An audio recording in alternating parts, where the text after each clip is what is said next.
mendapat aku yang besar ini? Jadi bila kita mendapat sesuatu yang besar, yang maha besar, kita mendapatkan satu pautan, satu tempat bergantung, satu tempat meletakkan harapan-harapan kita semuanya. Terasa kita sayangnya Tuhan dengan aku. Mengapa aku sia-siakan dia selama ini?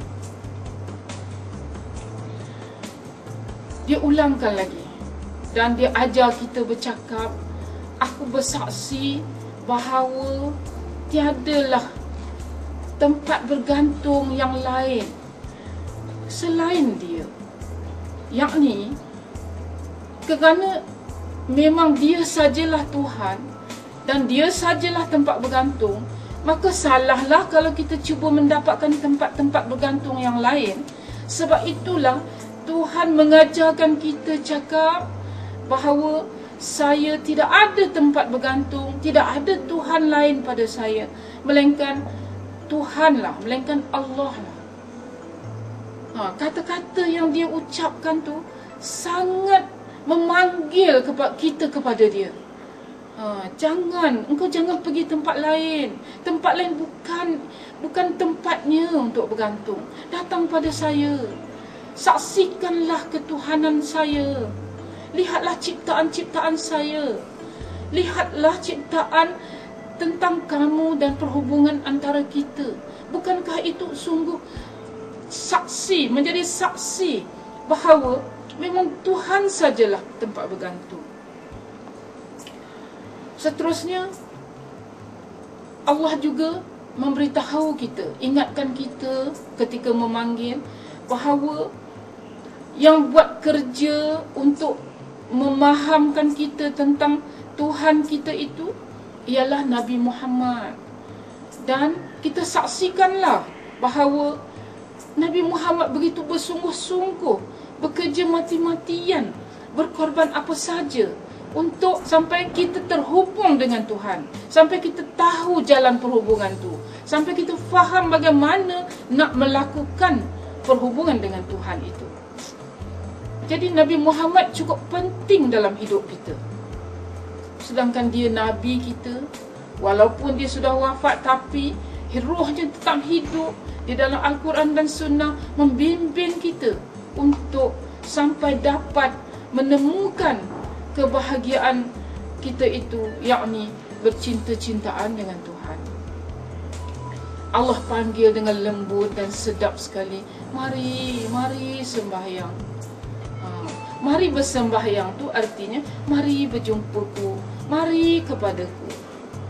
Dan terus dia memberitahu, sembahyang itulah kemenangan, sembahyang itulah kejayaan, kebahagiaan. Kemudian dia ulang lagi, kok kita ni rasa kecil je sembahyang ni. Tak, Allah ulang lagi, aku yang besar, aku yang besar. Engkau beruntung kerana mempunyai aku yang maha besar. Dan ingat, jangan lupakan bahawa tiadalah tempat bergantung selain aku. Macam tu sekali Allah panggil, memujuk sungguh. Nak sangat hamba tu datang pada dia. Jangan ada keinginan, jangan ada harapan-harapan diberi kepada yang lain. Curahkan semuanya pada dia. Dia bertanggungjawab ke atas kita. Dia akan uruskan semua keperluan kita. Begitulah baiknya Tuhan itu anak-anakku. Ruginya kalau kita tak mengambil sesuatu yang satu-satunya yang akan menjamin kebahagiaan dan kemenangan dalam hidup kita. Para remaja yang dikasihi sekalian, setelah umur dapat, katakan dengan izin Allah, perihal Tuhan sangat memanggil kita supaya datang kepada dia, dan kita pun patutnya sangat tahu perihal pentingnya dalam hidup kita, kita jumpa Tuhan sendiri. Sebab Tuhanlah yang buat kita, Tuhanlah yang nak kita hidup, Tuhanlah yang nanti kalau dia nak matikan kita, dia matikan. maka dialah tempat sepatutnya kita tanyakan semua masalah kita. Kita minta dia selesaikan. Dan memang pun Tuhan dah bersedia sangat nak tolong kita. Jadi kalau begitu, sekarang mari Umu persembahkan sebuah skrip untuk panduan hidup yang bertajuk Sembahyang Mikraj Pembakar Mazmumah. Ada satu pemberian yang maha berharga dari zat Tuhan kepada setiap hamba yang Islam, iaitu sembahyang. Mengerjakannya, manusia akan terjauh dari maksiat, kemungkaran dan kegagalan. Sembahyang adalah kebahagiaan dan kemenangan. Ia bermula dari azan dan diakhiri dengan salam dan doa. Orang-orang yang tidak sembahyang sebenarnya dia benci dengan Tuhan dan dia bermusuh dengan Tuhan. Sedangkan Tuhan sendiri memanggilnya untuk sembahyang dengan penuh kasih sayang. Zalimnya kita kalau menolak panggilan Tuhan yang sangat diperlukan oleh manusia itu. Di dalam sembahyang, manusia diajak bercakap-cakap dengan Maharaja Alam yang merupakan Tuan punya kepada seluruh isi dunia dan akhirat. Maha besar Tuhan kerana sanggup berbual dengan hambanya yang hina dina dalam satu majlis upacara penyembahan yang sangat profesional, penuh kemanjaan, pengabdian dan dramatik sekali. Perbincangan terlalu global, menjangkau seluruh dunia dan akhirat. Fokusnya ialah perhubungan cinta dua hala antara hamba dan Tuhan yang maha menyintai. Sempat juga dalam tempoh 5 minit itu memasuki medan perang untuk membakar semua nafsu mazmumah dan syaitan yang terkutuk, yang sangat jahat, mahu merosakkan hubungan kasih cinta hamba dengan Tuhan.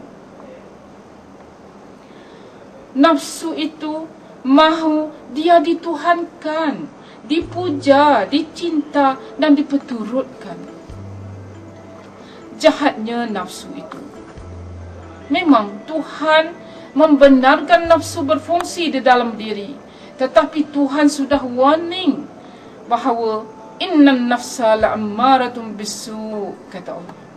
Sesungguhnya nafsu ammarah itu sangat mengajak kepada kejahatan.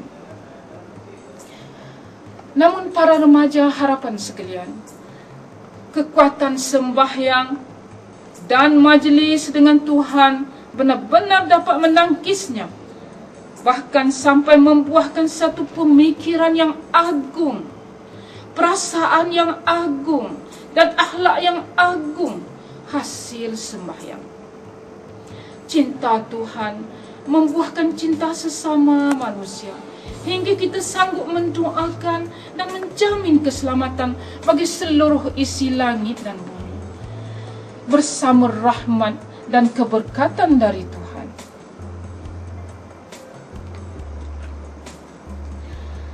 Sembahyang membuatkan seseorang tidak mungkin lagi mengkhianati seseorang yang lain. Tidak mungkin berkrisis dan berperang lagi.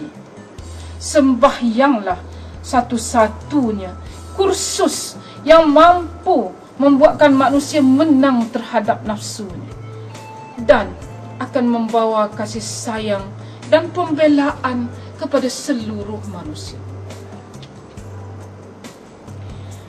Sembahyang sungguh hebat, agung dan amat menguntungkan.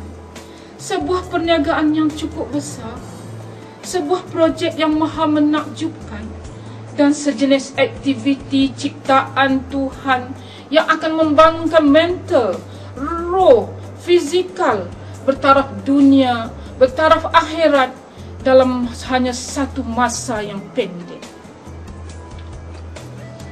Kalaulah anak-anakku tahu arti sembahyang seperti yang Tuhan maksudkan, anda tidak akan meninggalkan sembahyang buat selama-lamanya.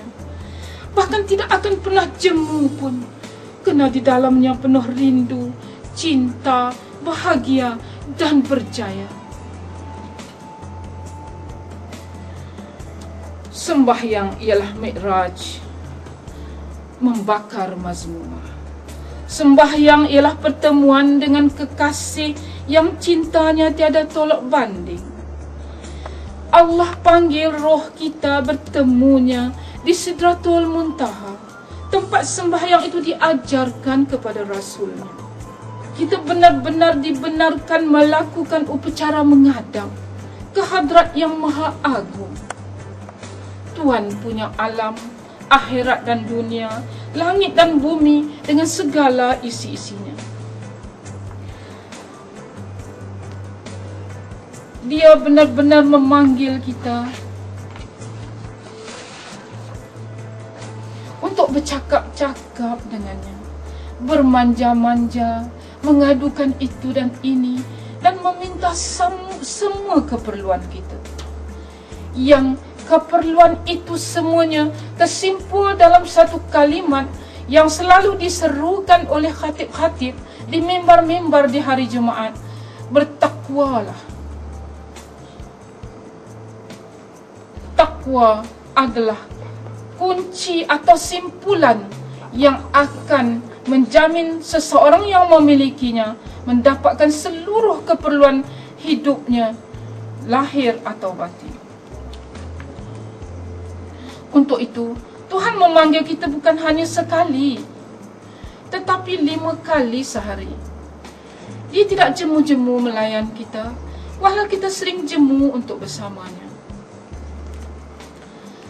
Kerinduannya kepada hamba-hambanya benar-benar dibuktikan, walhal seorang ibu, ayah pun jemu untuk berbual-bual dengan anaknya sampai 5 kali sehari. Tapi tidak dengan Tuhan kita. Dia yang maha raja bagi segala raja-raja, amat besarnya dia. Tapi aduh, demi cinta, sanggup menghina diri kepada hamba-hambanya yang hina dina. Agungnya cinta dia. Sebab itu dia melayan kita begitu kerapnya, lembutnya, mesranya, dan baiknya, dengan penuh simpati dan kasihnya. Tuhan, Engkau siapa untuk buat kami begini sekali? Kami kan hanya hamba ciptaan-Mu, sedangkan Dikau kan Tuhan yang kuasanya kun fayakun.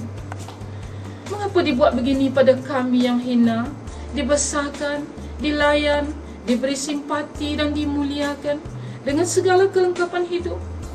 Oh Tuhan, agungnya kasih-Mu.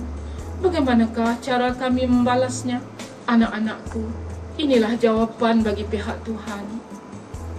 Hambaku, kasihku padamu jauh lebih besar dari kasih ibumu padamu. Jauh lebih dari itu. Atau rasakanlah bagaimana kau mengasihi anakmu, terlalu menginginkan keselamatannya dan amat takutkan kecelakaan menimpanya, sering meminta, berdoa agar aku menjaga anak-anakmu itu. Maka ketahuilah bahwa kasih dan cintaku padamu jauh lebih dari itu. Hampir-hampir aku tidak mahu berpisah langsung denganmu. Sebab itu, aku lebih suka untuk sembahyang itu dijadikan 50 kali sehari semalam. Kalau bukanlah melayani permintaan Nabi Muhammad padaku, yakni sembahyang dijadikan 5 kali sehari semalam. Ketahuilah bahawa aku yang menciptakan kamu, hambaku, dan aku terlalu sayangkan ciptaanku itu.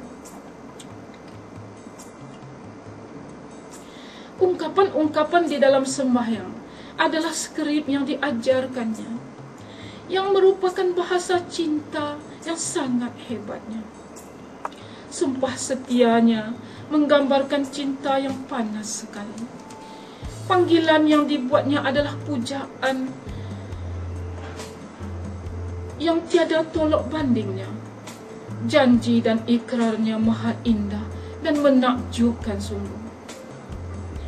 Dating yang diatur dimulai dengan satu call yang mengumpan sekali, dengan kata-kata azan yang menawan, memanggil untuk bertemu dengan zat yang terlalu besar, yang sangat mampu menanggung semua keperluan, dengan irama yang memujuk serta menawarkan hadiah-hadiah yang tidak ternilai harganya. Tuhan menggunakan kata-kata yang agung. Hambaku, datangilah aku, bersembahyanglah demi kemenangan hidupmu. Percayalah, bukankah aku yang maha besar dan tiada tempat bergantung selain aku.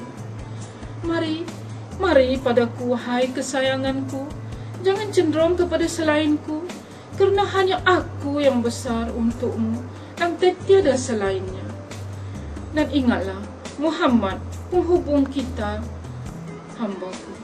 Dan ingatlah, Muhammad itu penghubung antara kita, hambaku.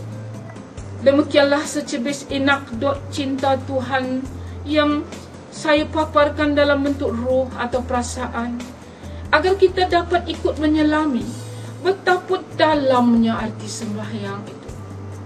Sembahyang itu tiang agama. Sembahyang pembina pribadi agung. Sembahyang adalah sumber takwa. Sembahyang aset paling berharga. Sembahyang modal kebahagiaan dan ketenangan hidup. Sembahyang penentu keselamatan, dan sembahyang adalah tiket, satu-satunya tiket untuk lepasi azab mahsyar dan azab neraka. Mendirikan sembahyang sebenarnya mendapatkan seluruh keperluan hidup, mengisi kekosongan jiwa dan lepas dari semua masalah. Sembahyang merawat semua penyakit-penyakit mental, roh dan fizikal sebenarnya. Sembahyang ialah sebesar-besar kejadian, kerana ia dapat bercakap-cakap dengan Tuhan punya diri kita dan seluruh alam ini, yang Dia tahu semua rahsianya, langit dan bumi, akhirat dan dunia. Sembahyang ialah kekayaan yang tiada tolak bandingnya. Sembahyang adalah perniagaan yang tiada ruginya, menjamin keuntungan sebesar-besarnya.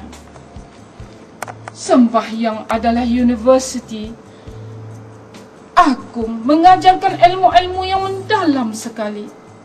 Sembahyang adalah pertemuan cinta paling suci yang meredakan cinta dunia yang mencengkam selama ini. Sembahyang adalah bahan bakar nafsu dan syaitan, juga pembakar api neraka. Cukuplah itu para remajaku untuk menggambarkan sembahyang bukan kecil. Ia sesungguhnya merupakan sebesar-besar jihad yang semua umat Islam kena usahakan. Ia menjamin kekuatan 90% umat Islam di atas umat-umat bukan Islam. Tuhan akan jadi kaki tangan, hati budi dan akal fikiran orang-orang yang sangat asyik maksud dan dengan Tuhan di dalam sembahyangnya. Tuhan backing apa saja yang kita lakukan. Tuhan akan bersama-sama kita bila-bila pun dan memastikan kemenangan. Karenanya Tuhan akan wariskan bumi ini kepada orang-orang yang bertakwa, yakni yang khusyuk di dalam sembahyang. Anak-anakku, mana ada satu kuasa di dunia yang meminta kita berkata kepadanya, hanya padamu saya mengabdikan diri dan hanya padamu saya meminta-minta. Yakni kuasa itu berjanji pada kita bahawa dia mampu mencukupkan semua keperluan kita.